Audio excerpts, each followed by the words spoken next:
नमस्कार, रण क्षेत्र देख रहे हैं आप। आपके साथ मैं हूं लावनी विनीत। बेहद खास मुद्दा आज एक बार फिर आपके लिए लेकर आई हूं, क्योंकि रण क्षेत्र इस वक्त बना हुआ है नेपाल। नेपाल की धरती पर वो रण शुरू हुआ जिसने नेपाल की किस्मत बदलने का एक बड़ा आधार तैयार कर दिया है। नेपाल में वो हो रहा है जिसकी मांग आज कई सालों से चल रही थी।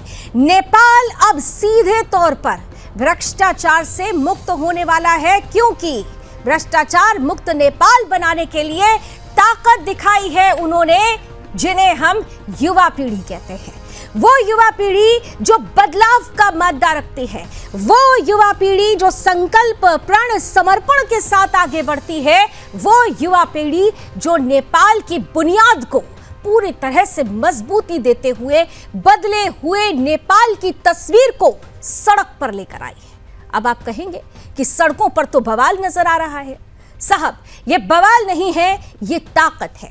वो ताकत जो नेपाल की सड़कों पर नजर आई, वो ताकत जिसमें एक आवाज बुलंद हुई, वो आवाज जिसने कहा कि राजा आओ, देश बचाओ, हिंदू राष्ट्र की अब बारी है। आज जन जन की जुबान पर यही नारा है। नेपाल, जिसे 2008 में अचानक एक सेकुलर गणराज्य बना दिया गया, आज वहां की जनता और खास तौर से वहां का युवा उस थोपे हुए सेक्युलरिज्म से बगावत कर रहा है। क्या ये लोकतंत्र है, जहां जनता भूखी रहे, नेता महलों में मौज करे? क्या ये वही नेपाल है जहां भ्रष्टाचार ने जकड़ पकड़ ली हो, जहां विदेशी ताकतें देश की आत्मा से खेल रही हो और जहां हिंदू अस्मिता को कुचल दिया गया?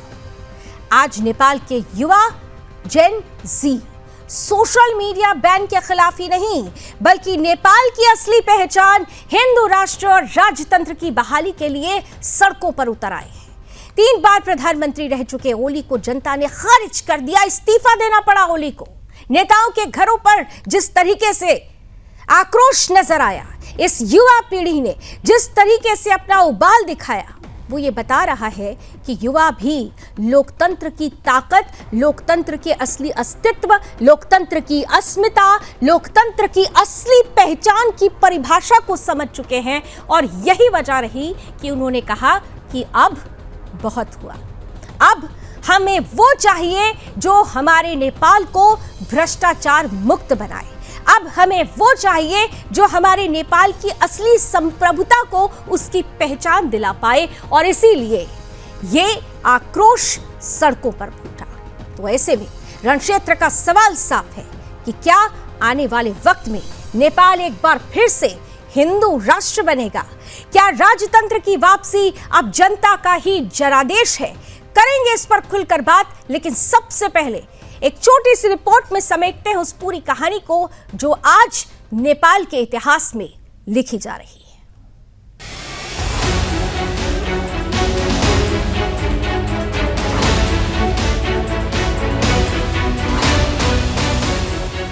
नेपाल आज एक ऐसे मोड़ पर खड़ा है जहां उसकी आत्मा फिर से अपनी जड़ों को खोज रही है। सड़कों पर गूंजते नारे, राजा आओ, देश बचाओ, इस बात का प्रतीक है कि आम जनता अब लोकतंत्र के नाम पर थोपे गए भ्रष्ट और विफल सिस्टम से तंग आ चुकी है। जब 2008 में नेपाल को अचानक एक सेक्युलर गणराज्य में बदला गया, तब ये कहा गया था कि लोकतंत्र से जनता को अधिकार और समृद्धि मिलेगी, लेकिन सच्चाई इसके बिल्कुल उलट रही। लोकतंत्र की आड़ में सत्ता का खेल खेला गया। राजनीतिक दलों ने अपनी कुर्सियों की रक्षा के लिए जनता की आवाज को दबाया और नेपाल का असली स्वरूप, दुनिया का एकमात्र हिंदू राष्ट्र छीना गया। जनता को अब लगने लगा है कि एक सेक्युलरिज्म वो रास्ता था जिससे बाहरी ताकतों ने नेपाल की राजनीति में पैठ बनाई। चीन और अमेरिका जैसे देशों ने अपनी अपनी चालें चली। चीन ने नेपाल की कम्युनिस्ट पार्टी को अपने प्रभाव में लेने की कोशिश की, तो वहीं अमेरिका ने सेक्युलरिज्म और आधुनिकता के नाम पर गैर हिंदू एजेंडा फैलाया। परिणाम ये हुआ कि नेपाल की अस्मिता, उसकी संस्कृति और उसकी आस्था कमजोर होती चली गई। आज स्थिति ऐसी है कि सोशल मीडिया बैन से नाराज जेन ज़ी आंदोलन की अगुवाई कर रहा है। यही युवा कह रहे हैं कि अगर देश को बचाना है तो पुराने गौरव को वापस लाना होगा।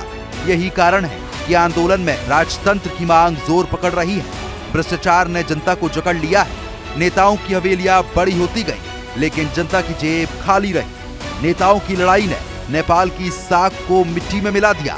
3 बार प्रधानमंत्री रह चुके केपी शर्मा ओली का इस्तीफा और नेताओं के घरों पर हमला इस राजनीतिक अस्थिरता की गवाही दे रहा है।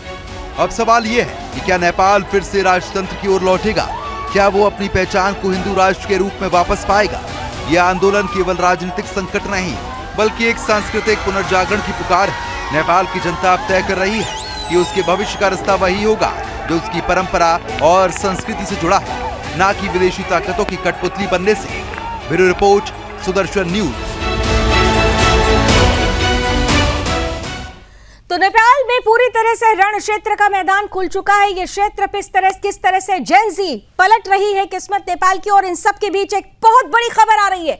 ब्रेकिंग न्यूज नेपाल से आ रही है। नेपाल के पूर्व पीएम झालानाथ की पत्नी की हत्या कर दी गई है। आगजनी में उनकी मृत्यु हो गई। वो बुरी तरह से झुलस गई थी। जिस तरह से आक्रोश था, जगह जगह आगजनी की जा रही थी। पूर्व पीएम के घर में भी आगजनी की गई, और अभी जो खबर आ रही है उसके अनुसार प्रदर्शनकारियों के उग्र रूप के चलते आगजनी हुई, और इस आगजनी में नेपाल के पूर्व पीएम झालानाथ की पत्नी की मृत्यु हो गई है।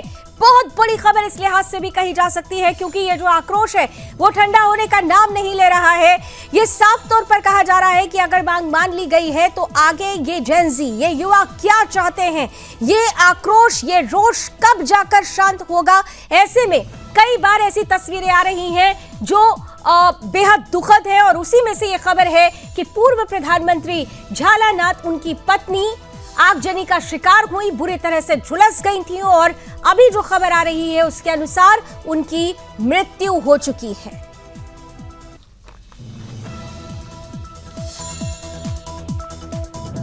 तो नेपाल की स्थिति किस तरीके से बदल रही है? नेपाल में जो हो रहा है, क्या अब हिंदू राष्ट्र की बारी है? ये आक्रोश, ये रोष क्या सिर्फ सोशल मीडिया, 26 सोशल मीडिया को जिस तरीके से प्लेटफॉर्म्स को बंद किया गया था, ये सिर्फ एक बहाना था? दरअसल निशाना हिंदू राष्ट्र था क्या? ये बड़ा सवाल सामने आ रहा है। लेकिन इन सब के बीच कुछ तस्वीरें आपके सामने रख रहे हैं। एक एक तस्वीर अपने आप में इस बात की गवाही दे रही है कि युवा जो ताकत है, यहां पर जब सड़क पर उतरी तो भ्रष्टाचार मुक्त नेपाल बनाने का जो संकल्प इनकी तरफ से लिया गया था, क्योंकि ओली सरकार पूरी तरह से भ्रष्टाचार में लिप्त थी, और यही वजह थी कि पूरी जनता उस सरकार से त्रस्त थी। कल आक्रोश फूटा, आज आखिरकार ओली को इस्तीफा देना पड़ा। यह आक्रोश लेकिन थमने का नाम नहीं ले रहा है, यह उबाल थमने का नाम नहीं ले रहा है। नेपाल की स्थिति परिस्थिति अब भी विकट है। तो ऐसे में सवाल यह है कि ये जो पूरी परिस्थिति है, क्या ये युवा चाहते हैं कि एक बार फिर से नेपाल को हिंदू राष्ट्र बना दिया जाए?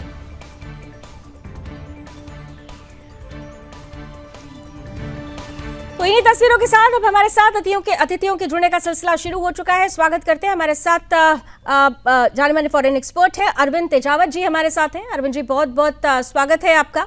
और नेपाल, वो नेपाल जिसका भारत के साथ रोटी और बेटी का रिश्ता, आज वही नेपाल धधक रहा है। और ये कहा भी जाता है कि नेपाल अगर रोता है तो भारत की आत्मा भी टूटती है, रोती है, और आज नेपाल रो रहा है। क्या आप ये मानते हैं कि ये आक्रोश, ये उबाल इसलिए है क्योंकि नेपाल चाहता है कि उसका अस्तित्व हिंदू राष्ट्र उसे वापस मिले? ये जो पूरी परिस्थिति आप देख पा रहे हैं? जहां तक मुझे लगता है लावनी जी, शायद हम चीजों को बहुत फौरी या ऊपरी तौर पर देख रहे हैं। मैं चीजों को ऐसे नहीं देखता। मुझे ऐसा लगता है कि जो इस पीढ़ी से पहली पीढ़ी ने जो कुर्बानियां दी राजतंत्र को खत्म करने के लिए, आप देखेंगे वहां के जो प्रदर्शनकारी हैं उनकी बातों को सुनेंगे, और अगर इंडियन इंटेलिजेंसिया अगर वहां पे सक्रिय है तो वहां से जो रिपोर्टें आ रही है वो यह नहीं आ रही है कि राजतंत्र के पक्ष में यह आंदोलन है या किसी और तरीके का आंदोलन है। यह आंदोलन दरअसल मोह भंग का आंदोलन है। जो कुर्बानियां दी उनके पिताओं ने, उनके चाचाओं ने, और उससे पहले वाली पीढ़ी ने राजतंत्र को खत्म करने के लिए जो कुर्बानियां दी थी, अब ये जो पीढ़ी है वह देख रही है कि उस कुर्बानियों के बावजूद जो अवसर उन्हें मिलना चाहिए था वह नहीं मिल रहा है। रोजगार लगातार संकीर्ण हो रहा है, और वहां के नेताओं के कुछ खास जो रिश्तेदार हैं क्या उनको धड़ल्ले से नौकरियां बांटी जा रही है या अवसर बांटे जा रहे हैं, उनके बेटे विदेशों में पढ़ रहे हैं। तो इन सब के पीछे जो आक्रोश है वही दरअसल फूटा है, और वही हम नेपाल की ये जो आज की जो अराजकतापूर्ण स्थिति है उसमें देख सकते हैं। लावनी जी, बिल्कुल। अब देखिए तेजावत जी, एक चीज होती है कि जब हम एक बदलाव की तरफ आगे बढ़ना चाहते हैं तो बहुत कुछ ऐसा होता है जो विस्फोटक रूप में सामने आता है। 2008 में धर्मनिरपेक्षता जोड़ा गया, उस वक्त भी ऐसा ही उबाल था कि हमें भाई एक नई तस्वीर चाहिए, लेकिन 2008 से लेकर 2025 तक जिस उम्मीद के साथ उस धर्मनिरपेक्षता को जोड़ा गया था वो उम्मीद पूरी नहीं हुई। और बिल्कुल आपने ठीक कहा कि जो नेता हैं उनके बच्चे या उनके रिश्तेदार, अब उनकी 10 उंगलियां घी के डब्बे में थी, लेकिन जो आम जनमानस था, जो ये युवा पीढ़ी है जो अपने रोजगार के लिए परेशान थी, जो वहां का आम जनमानस है वो महंगाई से परेशान था, छोटी छोटी चीजों में हम देख रहे थे काम पूरा कराना है तो करप्शन हो रहा है, ये तमाम बातें सामने आ रही थी। तो ये आक्रोश उसी को खत्म करने के लिए फूटा। लेकिन आपने अगर देखा हो 2025 में फरवरी और मार्च के दौरान तब से एक नारा फिर से उठा, और उस वक्त भी ये जेनजी सड़क पर थे। वो बात अलग है कि उसको एक ग्रुप लीड कर रहा था, उसमें आप ये भी कह सकते हैं कि कई हिंदूवादी संगठन थे, लेकिन उसका हिस्सा भी ये जेनजी थे जिन्होंने कहा था कि राजा आओ देश बचाओ। तो क्या हम कहीं ना कहीं से कह सकते हैं कि जो पर्दे के पीछे का पुशअप है वो कहीं ना कहीं से ये मुद्दा हो सकता है? देखिए, अगर आप पर्दे के पीछे की पुशअप्स की बात कर रही है तो इसमें बहुत सारी चीज आ रही है, जिसमें एक यह भी आ रहा है कि हो सकता है कि बांग्लादेश की तरह यहाँ अमेरिकन डीप स्टेट या CIA का कोई रोल हो, पर मुझे ऐसा नहीं लगता है। दूसरा यह भी कहा जा सकता है कि चीन की कोई भूमिका हो सकती है, वह भी नहीं लगता है।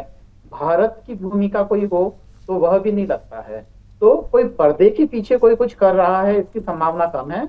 यह जो विद्रोह हुआ है, यह पहली बात तो स्वतः स्फूर्त है, जो वहां का असंतोष है उसको देने के लिए। अब हम कहें कि क्या वहां पे हिंदू आइडेंटिटी को लेकर यह सब कुछ बवाल हो रहा है, तो दरअसल नेपाल की डेमोग्राफी ऐसी नहीं है जैसे कि भारत है, जहाँ की डाइवर्सिटी बहुत ज्यादा बड़े लार्ज लेवल पे है या अल्पसंख्यकों की संख्या काफी ज्यादा है वहां पे। पर हाँ, यह भी सच है कि जैसा कि बांग्लादेश में हम देख रहे हैं वैसा ही हम नेपाल में देखेंगे, या कि हम श्रीलंका में भी देख सकते हैं। तो वहां पे जब भी कोई ऐसा विद्रोह फूटता है तो वह कोई ना कोई रूप धारण करता है। अरविंद जी, एक बात आपने कहा कि आपने वहां की पॉपुलेशन की बात की, लेकिन अगर आप देखें डेमोग्राफी, आप देखिए कि नेपाल के जो भारत से लगे हुए जो ज़िले हैं, अगर आप वहाँ पर बात कर लें, या आप पोखरा वाले इलाके की अगर बात कर लें, वहाँ पर अचानक से हिंदू आबादी कम हुई है। ये भी एक सत्य है, ये रिपोर्ट भी आ चुकी है। नेपाल की जनता इस विषय को लेकर बात करती रही कि ये डेमोग्राफी चेंज हो रहा है, यानी नेपाल की अस्मिता को चेंज करने की कोशिश की गई थी। तो आक्रोश तो वहां पर भी था। तो हम ये अगर ये कह दें कि नहीं, पॉपुलेशन के हिसाब से या वहां के धर्म के हिसाब से नहीं हो रहा है, तो शायद ये कहना थोड़ी जल्दबाजी हो जाएगी। आप पोखरा वाली सिचुएशन को देखिए ना, जो सीमावर्ती वाली सिचुएशन है, भारत नेपाल सीमा की बात अगर हम करें तो वहां की देखिए ना किस तरह से डेमोग्राफी बदली, किस तरह से धर्मांतरण का वहां पर पूरा जो एक नेक्सस था वो फैलता हुआ नजर आया। क्या हम इन सब चीजों को नजरअंदाज कर दें अरविंद जी? देखिए, अगर आप मुझे सीधा सीधा यह कह रही हैं कि यह जो हिंदुओं का एक स्वतः आंदोलन था, तो मुझे ना बोलना पड़ेगा और स्पष्ट रूप से ना बोलना पड़ेगा, क्योंकि यह जो विद्रोह या आंदोलन जिस शक्ल में भी फूटा है उसके पीछे कोई रिलीजियस रीजन नहीं है। इसके पीछे जो भी कारण है वो दरअसल असंतोष है। वहां की जनता को जो अवसर नहीं मिल रहे हैं वो है, आप पूरे ही दक्षिण एशिया में देखिए, आबादी बहुत तेजी से बदल रही है, बहुत तेजी से बढ़ रही है, पर बदले में उनको अवसर नहीं मिल रहे हैं। पर अगर आप ये कहते हैं कि यह कहीं ना कहीं हिंदू आइडेंटिटी या रिलीजियस आइडेंटिटी के कारण या अनरेस्ट के कारण या रिलीजियस एक्सप्लॉइटेशन के कारण या किसी भी फॉर्म में अगर यह रिलीजन से लेना है, तो मुझे व्यक्तिगत तौर पे लगता है कि ऐसा नहीं है। ठीक है, यदि आप कह रहे हैं कि व्यक्तिगत तौर पर ऐसा नहीं है, लेकिन हाँ इतना जरूर है कि कहीं ना कहीं से इसके बीज भी फूट चुके हैं। और हमारे साथ विश्व हिंदू परिषद के राष्ट्रीय प्रवक्ता विनोद बंसल जी भी जुड़ चुके हैं, मैं उनके पास भी आऊंगी, लेकिन उससे पहले एक और बड़ी खबर आ रही है। ब्रेकिंग न्यूज फ्लैश कीजिए, इस वक्त की बड़ी और अहम खबर आपके सामने रखते हैं। नेपाल में पल पल स्थिति बदल रही है। इस वक्त नेपाल से बड़ी खबर यह है कि जेन ज़ी की बड़ी जीत हुई है। राष्ट्रपति पटेल ने भी सत्ता छोड़ दी है, यानी इस्तीफा दे दिया है। पीएम ओली के बाद अब राष्ट्रपति ने भी इस्तीफा दे दिया है। काठमांडू की सड़कों पर विक्ट्री परेड शुरू हो चुका है, जो अपने आप में बता रहा है कि नेपाल में किस तरह से जेनजी ने जो आवाज बुलंद की, उनको आखिरकार उसमें जीत मिली। ओली के इस्तीफे के बाद राष्ट्रपति पटेल ने भी सत्ता छोड़ दी है, यानी इस्तीफा दे दिया है। बहुत बड़ा इसे जो एक के बाद एक जो स्थिति सामने आ रही है, एक के बाद एक जो बदलती हुई तस्वीर नजर आ रही है, अब इस पर भी चर्चा शुरू हो चुकी है कि आखिर अगला चेहरा कौन होगा। लेकिन इस पर हम चर्चा करें उससे पहले विनोद बंसल जी हमारे साथ जुड़ चुके हैं, विश्व हिंदू परिषद के राष्ट्रीय प्रवक्ता हैं हमारे साथ। विनोद जी, नेपाल में जो हो रहा है, क्या माने इसे? शंखनाद हिंदू राष्ट्र का, या अभी थोड़ा सा और वक्त लगेगा? शंखनाद तो पहले हो चुका था, लेकिन अभी जो वर्तमान घटनाक्रम है उसको भी थोड़ा सा क्लोजली मॉनिटर करना पड़ेगा। और धीरे धीरे करके देखिए, ये जो कम्युनिस्ट शासन था, जो पूरे नेपाल को कम्युनिस्टों के हवाले करने की कोशिश में था, उसके विरुद्ध जनता खड़ी हुई है। निस्संदेह जिस प्रकार का जो मन में से जो उबाल है, संपूर्ण नेपाल की जो जनता है वो अब इस वर्तमान सत्ता के खिलाफ हो गई है। क्योंकि सत्ता ने हमेशा से, जैसे आपने बताया, कि या तो अपनी सत्ता की मलाई चाटी और दूसरी तरफ जनता का अहित किया। लगातार जिस तरह की घटनाएं वहां पर होती रही, और जिस प्रकार से विदेशी जो कुछ तत्व थे, यानी जो राष्ट्र का भी हिंदू राष्ट्र के नाम से जाना जाता था, आज वहां पर जो है कम्युनिस्ट शासन क्रिएट करने की जो कोशिश हुई है, बना भी, और साथ ही साथ इस्लामिक जिहादियों की गतिविधियां भी बड़ी तेज गति के साथ वहां बढ़ी हैं। वहीं धर्मांतरणकारी गैंग, जो चर्च का षड्यंत्र हो या जिहादियों का, वो लगातार वहां पर हो रहा है। तो इन सबको ध्यान में रखते हुए अब ये हुआ कि जनता आखिरकार कब तक उनको बर्दाश्त करेगी।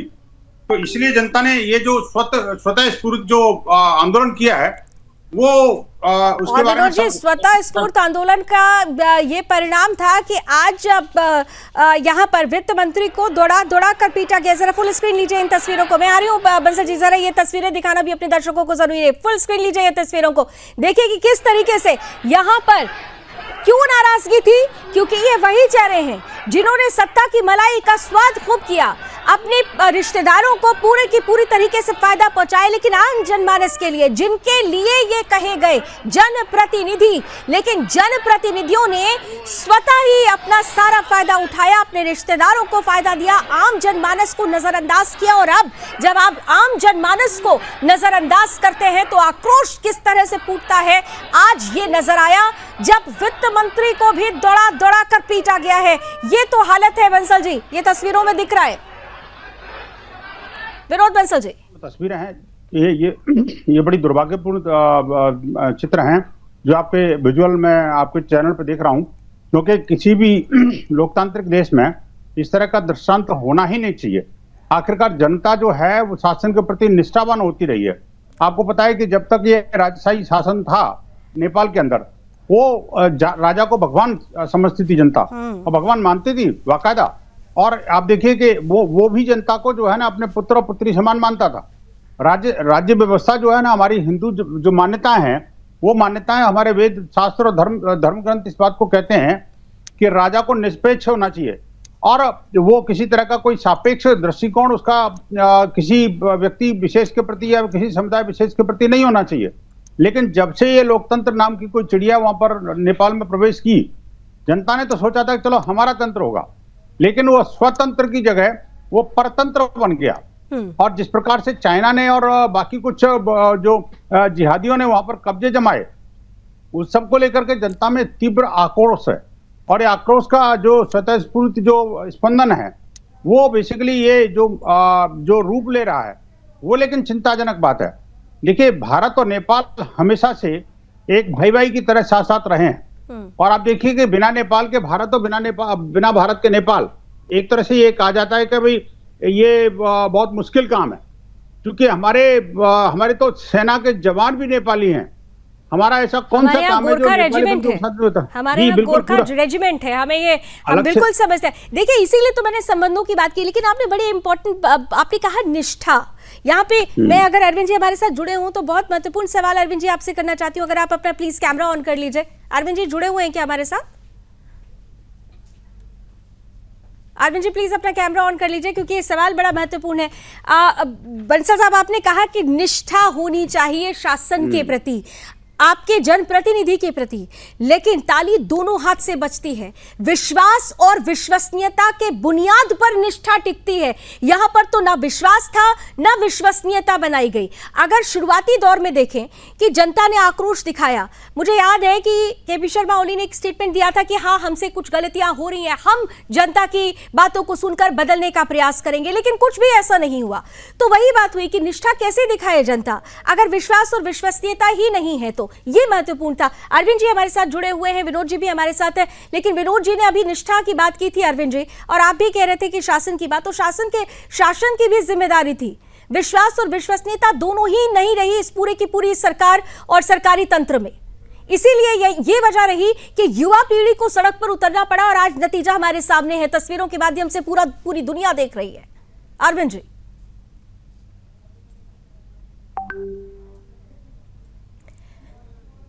अरविंद जी सुन पा रहे हैं आप मुझे? लावनी जी, दरअसल मुझे बंसल कम्युनिस्ट कौन है? आपको मेरी आवाज आ रही हाँ है? बिल्कुल लावनी आ रही है जी? सर, प्लीज बोलिए। आपको मेरी आवाज आ रही है? आ रही है सर, आ रही है, बोलिए बोलिए। जी, मैं ये कह रहा था कि विनोद बंसल साहब ने एक बात बिल्कुल ही ठीक बोली है कि दरअसल जिन कम्युनिस्टों ने सत्ता पे अधिकार किया था और जो वादे किए थे वो उन्होंने पूरे नहीं किए, और यहाँ तक कि जिन भारत के कम्युनिस्ट मित्रों के साथ या उनके कंधों पर चढ़कर उन्होंने नेपाल में आंदोलन चलाया था, बाद में उन्होंने उनको भी धोखा दे दिया। और जो कम्युनिज्म का जो मूल मंत्र था कि सब समानता होना चाहिए, वो भी उन्होंने नहीं कहा। तो एक तरीके से यह सब जो झूठे लोग थे जिन्होंने सत्ता पे कब्जा कर लिया था, उन्हीं के खिलाफ यह विद्रोह है। और यही जो पूरा ये जो एक खासकर ये जो पूरी जो जनरेशन है जिसको हम जेन जी या जेन अल्फा बोलते हैं, तो उसी जनरेशन का आप ये पूरा आक्रोश देखेंगे। और यह एक तरीके से यह संकेत भी है कि आगे आने वाले समय में हमारा जो खासकर इस क्षेत्र का दशा और दिशा किस तरफ रहने वाली है। अगर आंदोलन होंगे तो एक के बाद एक आंदोलन हो रहे हैं।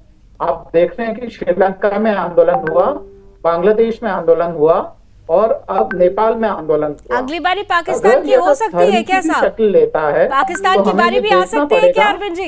बंसल जी तो मुस्कुरा रहे हैं, लेकिन मैं आपसे पूछ रही हूँ, फिर बंसल जी आ रही हूँ, पाकिस्तान की बारी भी आ सकती है क्या?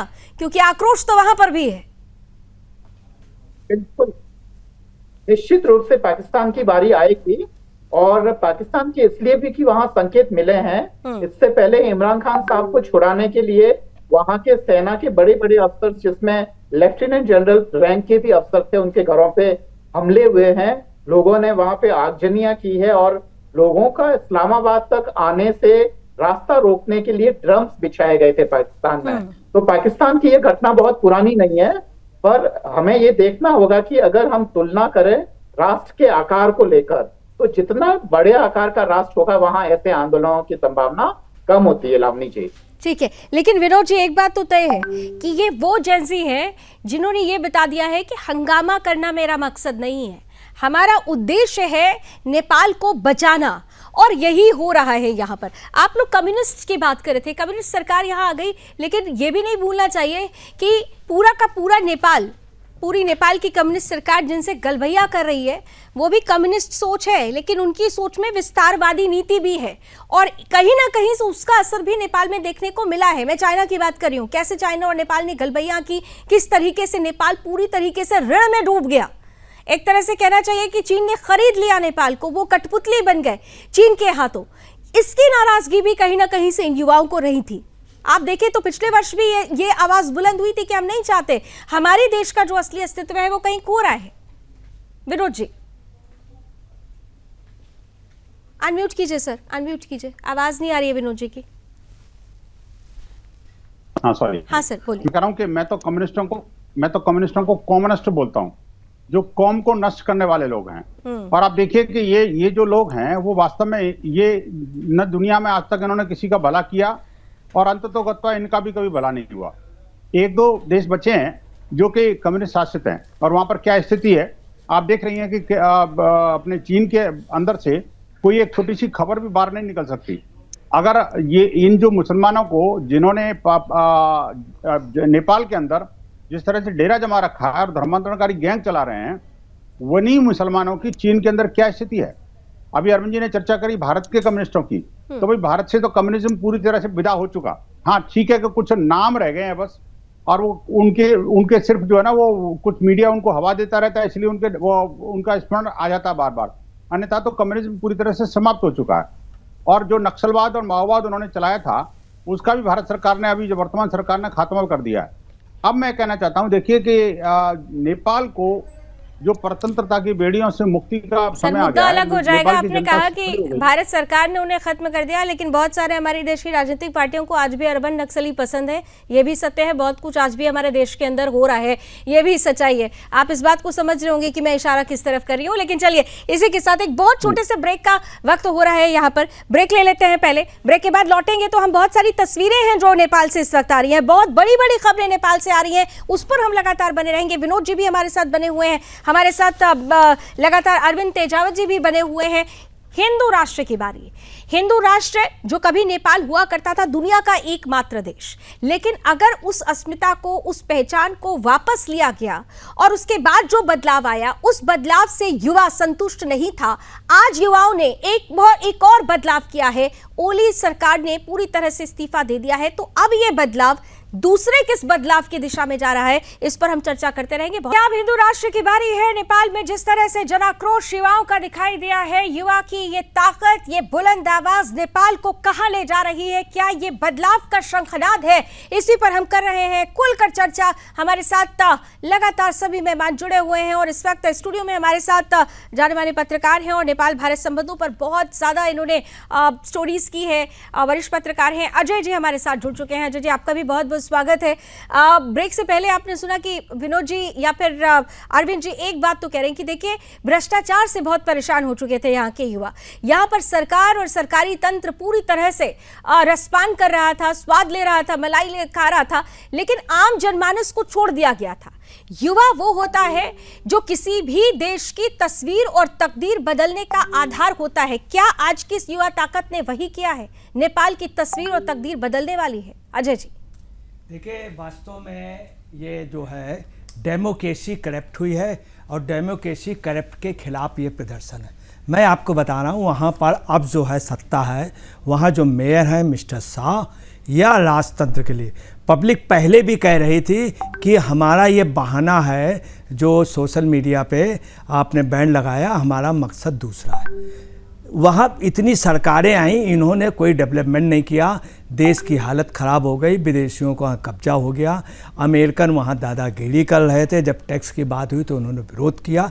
और आपको बता रहे हैं ये जन क्रांति है, नोट कर लीजिए, जन क्रांति है। दूसरी आपको बता रहे हैं, यही नहीं, फ्रांस से लेकर नेपाल तक 11 देशों में इस तरह का परिवर्तन इस साल हुआ है, 11 देशों में।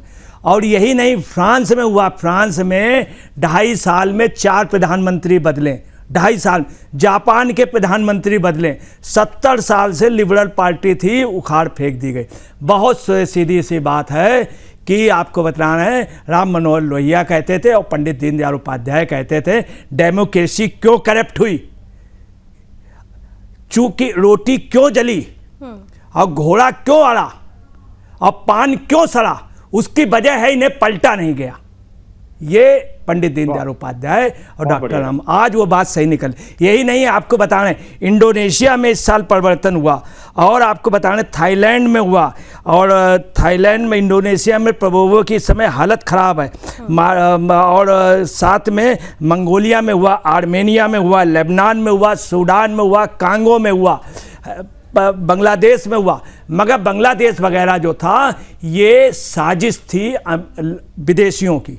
और लंका में, पाकिस्तान में, अब पाकिस्तान में सत्ता परिवर्तन हो, मगर ये जो है ये लोकतंत्र के अगेंस्ट में, चूँकि डेमोक्रेसी करप्ट हुई है। याद रखिएगा, जब भी डेमोक्रेसी करप्ट होती है तो उसके अगेंस्ट में जन वो आपको ये भी बता दें, पूर्व प्रधानमंत्री की पत्नी जलने से मर चुकी हैं, प्रधानमंत्री के ऊपर भी हमला हुआ, राष्ट्रपति भवन, मगर आप ये गौर कीजिएगा इनके निजी राष्ट्रपति का निजी बंगला जलाया गया, पूर्व प्रधानमंत्री का निजी जलाया गया, मौजूदा प्रधानमंत्री का निजी जलाया गया, और उससे भी ज़्यादा है आर्मी ने स्पष्ट कह दिया हम संसद के लिए रक्षा करेंगे, पहले कह दिया था, मगर उनके सामने आर्मी भी वहाँ पुलिस भी प्रमुख अभी कुछ ही देर में संबोधन भी देने वाले हैं, देश को संबोधित भी करने वाले हैं। लेकिन आपने बड़ी बड़ी अच्छी बात अब आपको एक चीज़ और मैं कहना चाहूँगा, जरा आपकी मुद्दे को थोड़ा आगे थोड़ा सा ले जाते हैं ना, हमारे साथ अरविंद जी और विनोद जी भी जुड़े हुए। विनोद जी देखिए, एक बात तो बड़ी सही अजय जी ने कही, लोकतंत्र अगर भ्रष्ट हो जाए तो फिर ये जो जनता जनार्दन है जिसने जनादेश दिया होता है उसका आक्रोश आना स्वाभाविक होता है।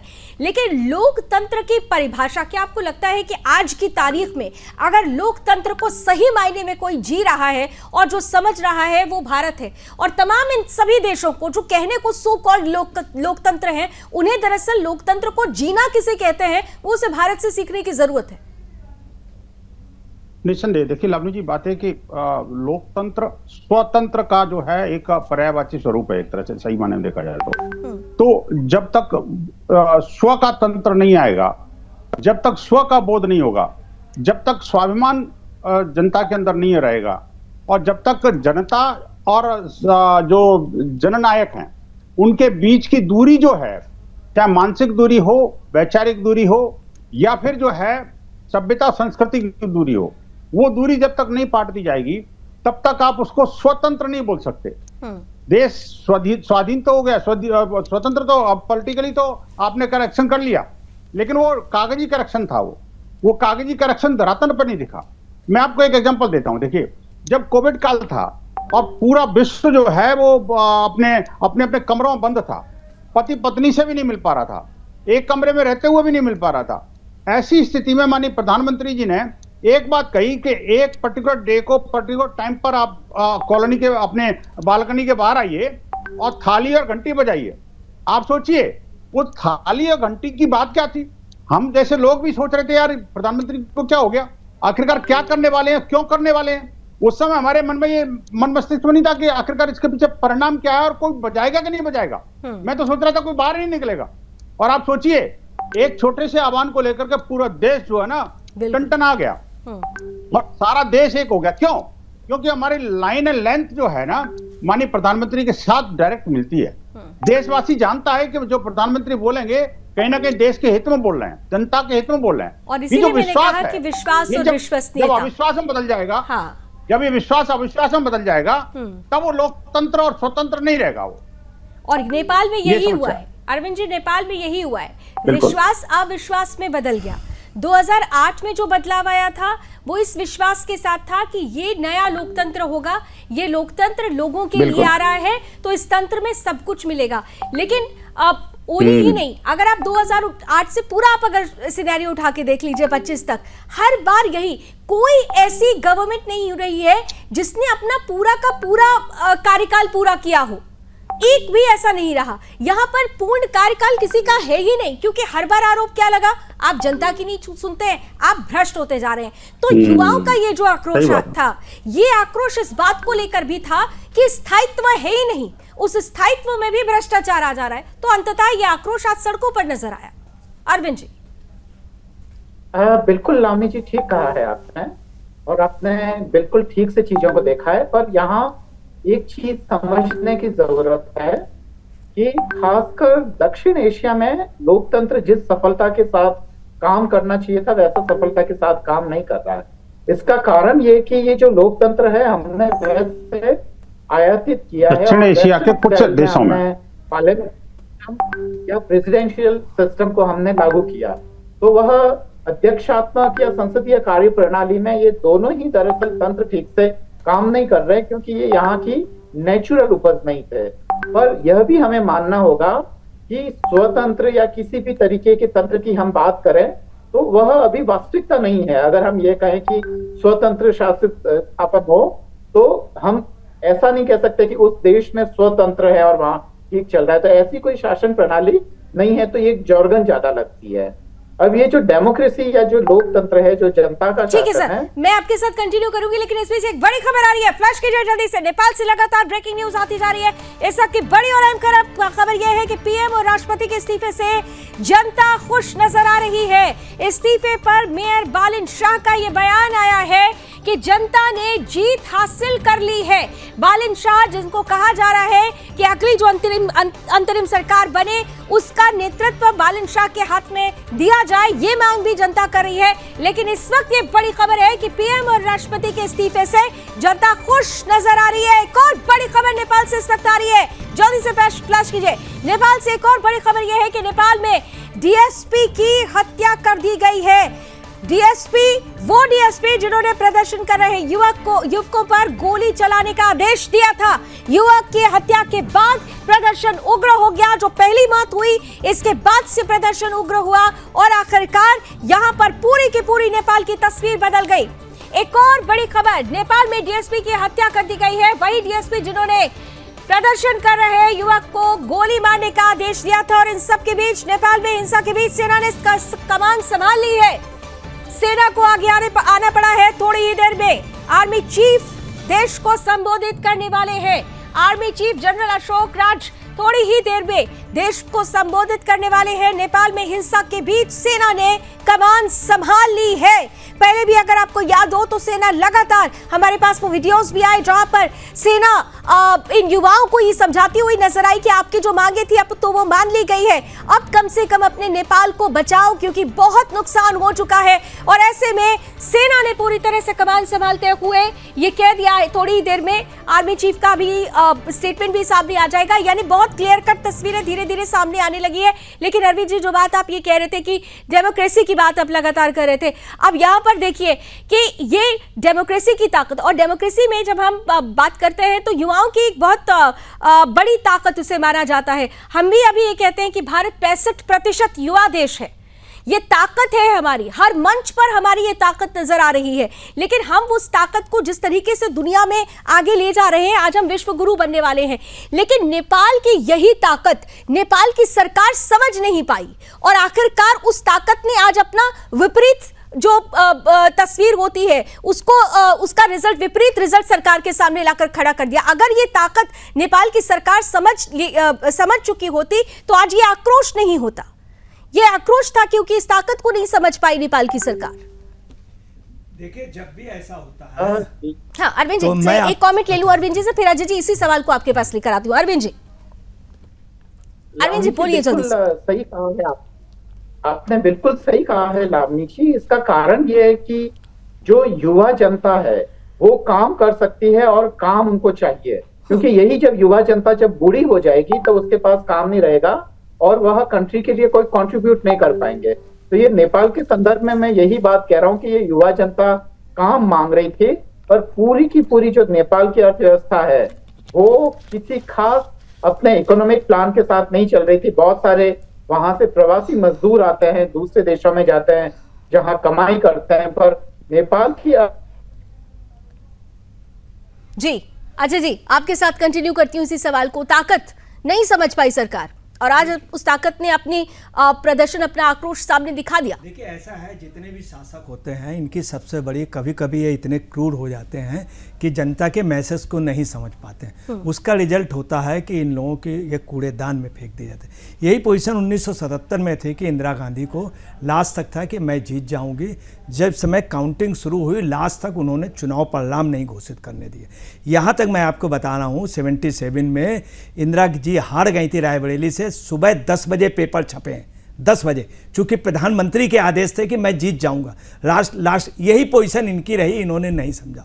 उस समय इंदिरा गांधी भागना चाहती थी, तब जेपी ने, अटल बिहारी वाजपेयी ने इनसे कहा ऐसा मत करो, और संजय गांधी ने कहा मम्मी भागिए नहीं, मैं हूं। अब वही पोजीशन इनकी आ गई। मैं आपको बता रहा हूं, इनको हेलीकॉप्टर से, आर्मी के हेलीकॉप्टर से ले जाया गया। इनसे आर्मी कहती रही कि आप इस्तीफा दे दें, और इस्तीफा इन्होंने अभी दिया दोपहर को। उसके बाद आर्मी ने चाल ले लिया, आर्मी का वो राष्ट्र के नाम संदेश भी दे रहे हैं। और आपको बता रहे इसके पहले भारत से भी इनकी बातचीत हुई, भारत ने रेड अलर्ट कर दिया, चारों तरफ बॉर्डर पे सुरक्षा के इंतजाम कर दिए, भारत सरकार ने बहुत अच्छे इंतजाम। ओली जो है वहाँ से अरब कंट्री भागना चाह रहे हैं, परंतु वो भारत भी आना चाहते। अब ये भारत को विचार करना है, क्या भारत में उन्हें शरण दी जाए। एक ये आता कि ओली को शरण न दिया जाए चूँकि जनतंत्र के विरोध में, मगर वहीं पे राजनयिकों लोगों का ये भी कहना है कि अगर वो शरण मांगे तो दे दो, मगर वहाँ पे उनके मुकदमे अगर वहाँ से चलें तो बाकायदे उनको ओली को अभियुक्त के रूप में माना जाए। मगर शरण दे देना ज़्यादा हित में होगा, किसी और कंट्री के पास जाना। ओली वहाँ से नेपाल के खिलाफ या कुछ भी हो दूसरे लोगों के हाथों जा सकते हैं, पाकिस्तान या अमेरिका की कठपुतली बन सकते हैं। इसलिए भारत अगर शरण दे देगा तो बुरा नहीं है, हालांकि ऐसे वक्त नहीं देनी चाहिए, मगर चूंकि भारत का एक नाम है। इसके अलावा मैं आपको ये भी बता दूं, लेकिन भारत ने तो ये कह दिया है ना कि यह आंतरिक मामला है, वो उनको ये संभालना होगा। विनोद जी, क्या आप इससे सहमत हैं? गवर्नमेंट कह रहे हैं मगर वही राजनीतिक, क्या ओली को भारत को शरण देना चाहिए? विनोद जी, मैं आपसे समझना चाहती हूँ इसी बात को। नहीं, देखिए, ये कूटनीतिक मामला है और इसको भारत सरकार को और विदेश मंत्रालय को तय करना है, और वही इस बारे में सक्षम संस्था है, मैं कहूँगा।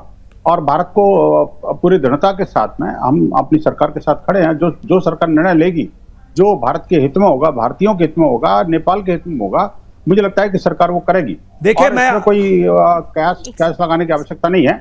जो कुछ उपयुक्त होगा, जो उचित होगा, वो भारत सरकार समय पर कदम उठाएगी। जैसे आपने बताया कि भाई जिस तरह से हर चीज पर भारत सरकार नजर गड़ाए हुए है, सीमाओं को लेकर के चौकस है और वहां के लोगों से संपर्क में भी है, तो इन सब चीजों को लेकर के भारत सरकार के रुख के बारे में तो कुछ कहना और सुनना कुछ मुझे लगता है आवश्यकता नहीं है। लेकिन कुल मिला के एक सबक जरूर पूरे दुनिया को लेना चाहिए कि आक्रोश को नजरअंदाज नहीं करना चाहिए, और जो लोग अपने अहंकार में डूबे रहते हैं उनको अपना अहम भी त्यागना चाहिए। लेकिन तीसरी बात और भी है लावनी जी, इस बात को लेकर के कुछ भारत के भी कुछ कट्टरपंथी धड़े हैं, जो विपक्षी नेतृत्व है, अभी कल से उसका भी बयान आना शुरू हो जाएगा कि देखो जो कुछ बांग्लादेश में हुआ, जो कुछ नेपाल में हुआ, अब भारत में होने वाला है।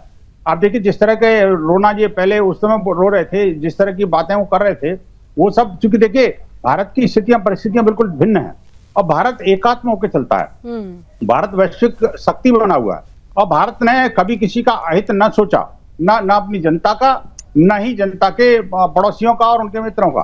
आप देखिए कि हम तो सर्वेभवन्तु सुखिनः सर्वे सन्तु निरामया में विश्वास करते हैं। हम चाहते हैं कि हमारा संपूर्ण जो पड़ोस है वो भी समृद्ध रहे, सुखी रहे, संपन्न रहे, प्रगति के पथ पर रहे। इसलिए भारत सरकार ने हर बार मदद की है। लेकिन कुछ लोग हैं पाकिस्तान जैसे, जिनका पानी भी बंद करना पड़ता है हमें। लेकिन यह है कि ऐसी स्थितियां निर्माण न हो। और देखिए, नेपाल और भारत के साथ तो बिल्कुल जैसे आपने स्टार्टिंग में बताया था कि रोटी बेटी का संबंध शुरू से रहा है, पुरातन काल से रहा है। और मेरी तो माँ सीता ही नेपाल की थी, आप सोचिए ना जी। तो मेरा तो एक तरह से ननिहाल ही नेपाल है।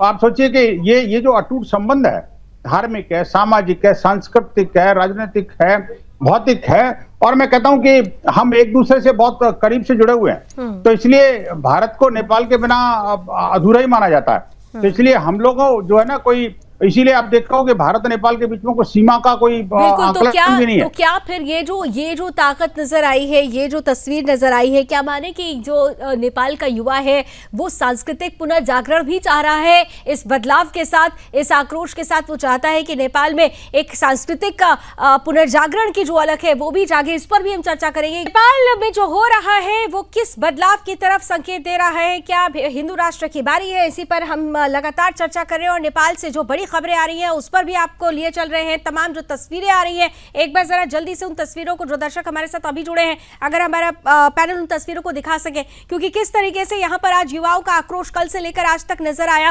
कहने को ये था कि सोशल मीडिया पर बैन किया का ये आक्रोश है, लेकिन नहीं, ये आक्रोश दरअसल उस भ्रष्टाचार के खिलाफ था जिसने आम जनमानस को पूरी तरह से तोड़ दिया था। यही वजह रही कि युवा पीढ़ी सड़कों पर उतरी, और जब युवा ताकत सड़कों पर उतरी तो फिर एक बदलाव यहां देखने को मिला। ओली का इस्तीफा, राष्ट्रपति का इस्तीफा, तमाम मंत्रियों का इस्तीफा, यानी पूरी तरह से किस्मत तस्वीर, तकदीर सब कुछ बदलने वाली है नेपाल की। देखिए किस तरीके से आक्रोशित थे ये युवा, और युवाओं में वो शक्ति होती है जो तस्वीर को सकारात्मक भी बना सकती है, तस्वीर को नकारात्मक भी बना सकती है। ये जो आक्रोश है, दरअसल बार बार ये कहा जा रहा था कि युवा परेशान हो गए। सबसे बड़ा मुद्दा था अजय जी बेरोजगारी का। ये वही युवा है। जब सोशल मीडिया बैन किया गया तो ये भी कहा गया कि भाई आपने तो हमारे लिए हमारा वो हथियार छीन लिया जो हमारी जीविका का भी साधन था। बहुत सारे लोग सोशल मीडिया के माध्यम से अपना रोजगार सृजन कर रहे थे। बहुत सारे लोग बदलाव के लिए अपने आंदोलन के लिए उन सोशल मीडिया का इस्तेमाल कर रहे थे। तो सोशल मीडिया पर बैन हुआ और फिर उसके बाद पूरी तरह से यह आक्रोश फूट पड़ा। अजय जी देखिए, मैं आपको तो सोशल मीडिया एक बहाना था, वहाँ की पब्लिक भी स्पष्ट रूप से कह रही थी। चूँकि वहाँ के खास तौर से जो डेमोक्रेसी नाम की छद्म वो था, ये करप्ट हो गया। दूसरी आपको सबसे मेन बात बतला रहे हैं जो आगे भारत के सामने समस्या आ जा रही। मोदी ने जो अच्छा कार्य किया था वो ये किया था, बलूच और पख्तून की 2 महिलाओं को संरक्षण दिया, और आज भी वो पाकिस्तान में विरोध हो रहा है और भारत को बल मिल रहा। आज पख्तून और बलूच स्वतंत्रता की बात कर, दलाई लामा को भारत ने संरक्षण दिया था, भारत ने संरक्षण दिया था। भारत की महान गलतियों में रहा शाह रजा पहलवी, ईरान के राष्ट्राध्यक्ष भारत में आना चाहते थे काफ़ी कुछ अपने संसाधन के साथ, बैंकों के साथ, मगर भारत ने संरक्षण नहीं दिया। नजीब अफगानिस्तान के आना चाहते थे, नहीं।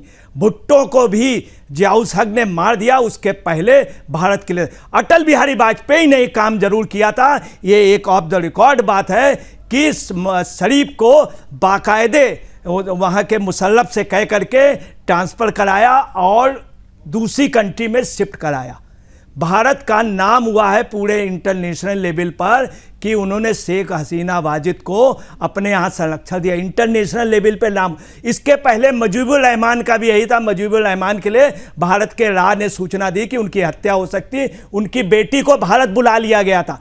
ये बात बांग्लादेश की। आपको ये भी बता दूं, इसके पहले मैदान करबला में जो इस्लाम सबसे ज़्यादा जिसको मानता है, मैदान करबला का जिक्र करता है, उसमें इमाम हुसैन लड़ रहे थे। भारत के लोग गए थे कि मैं आपको रास्ता दे रहा हूँ, आप भारत आ जाएं। हालांकि वो आए नहीं। उन्होंने स्पष्ट कहा था यजीद की जिल्लत की ज़िंदगी से बेहतर इज्जत की मौत। वो भारत आना चाहते तो भारत हमारे अंदाज से इनको दे, मगर इनको कतई भी कोई प्रोटेक्शन न दे, अगर नज़रबंद या एक इनकी सीमित उसमें रखे, वरना भारत बहुत बड़ा मौका खोएगा। ठीक है अरविंद जी, क्या आप इस बात को मानते हैं कि अगर भारत ने अभी इंटरवीन नहीं किया, भले ही भारत अभी ये स्टेटमेंट दे रहा है कि ये आंतरिक मसला है, इनको सुलझाना होगा, लेकिन अगर भारत ने इंटरवीन नहीं किया तो पहले से ही विदेशी ताकतों के हाथ में नेपाल जा चुका है और अब ऐसी परिस्थिति में और ज्यादा फायदा उठाया जा सकेगा उनकी तरफ से। इसीलिए क्या मैं अरविंद जी से ये समझना चाहती हूँ, आप ही के मुद्दे को लेकर आगे जा रही हूँ। अरविंद जी, क्या भारत को सही समय है इंटरवीन करना चाहिए?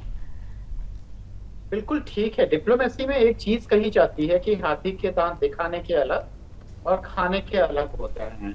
तो भारत ऊपरी तौर पे भले ही वहां पे स्टेटमेंट है कुछ भी, पर भारत के डीप स्टेट को वहां पे नजर रखनी चाहिए और वो भारत कर भी रहा है। बिल्कुल, आपने बहुत इंपॉर्टेंट बात कही कि भारत को पूरी तरह से नहीं आंख मूंदनी होगी, भारत को सतर्क रहना होगा, भारत को नजर बना के रखना होगा। चर्चाएं चल रही है रण क्षेत्र में, नेपाल रण क्षेत्र बना हुआ है, लेकिन ये रण क्षेत्र क्यों बना? क्या युवा भ्रष्टाचार मुक्त नेपाल चाह रहे थे? क्या युवा अपनी अस्मिता वापस चाह रहे थे, अपनी पहचान वापस चाह रहे थे? लोकतंत्र की जो खुशबू होती है वो अगर भ्रष्टतंत्र में तब्दील हो जाए तो वही होता है जो नेपाल में हो रहा है। और इसीलिए इन तस्वीरों पर हम लगातार गहन चिंतन कर रहे हैं और भारत को इंटरवीन करने की बात हो रही थी। मैंने ब्रेक ले लिया था। अरविंद जी प्लीज अपनी बात 20 सेकंड में जल्दी से कंप्लीट कर लीजिए।